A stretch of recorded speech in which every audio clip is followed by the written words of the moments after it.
ॿुधाइण चाहे थो त मां हाज़िर आहियां। वीर जी भेण खे अगवा करणु उहो ई भावना आहे त पोइ सभु सचायूं साम्हूं अचनि। नवाब खान जी बर्बादी शेरली जी तमामु टंगू बाहूं खॾा खोड़ाईंदुसि। सब सीरियल ड्रामो तकरार ड्रामे जी अचण वारी किस जी दोस्तों तव्हांखे धमाकेदार कहाणी ॿुधाईंदा हलूं नेक्स्ट एपिसोड में। हाणे सिजावल खान कहिड़ो क़दम खणण वारो आहे शेरल जे ख़िलाफ़ ऐं छा मूसा ऐं नवाब खान जो ठाह वाक़ई मुमकिन आहे।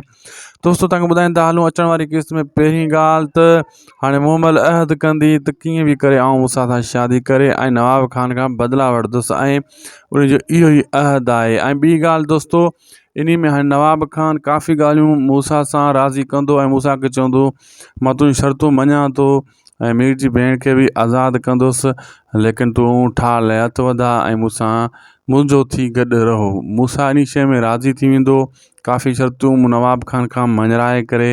ऐं ॿी ॻाल्हि तव्हांखे ॿुधाईंदो वञा अचण वारी किस्त में हाणे सिजावल जे माण्हुनि खे सटको ॾेई इहो शेरली हाणे शेरली दोस्तों अचण वारी किस्त में इंतज़ारु कंदो त हाणे ॾिसां सिजावल छा थो करे। सिजावल कुझु ॾींहुं वेट कंदो कोशिशि कंदो त पोइ इन खां बदिलो वठां ऐं जेको आहे शेरली खे झुकायां पंहिंजे क़दमनि ते लेकिन अॻियां बि शेरली आहे सिजावल खान जे चवण ते कुझु कोन थींदो।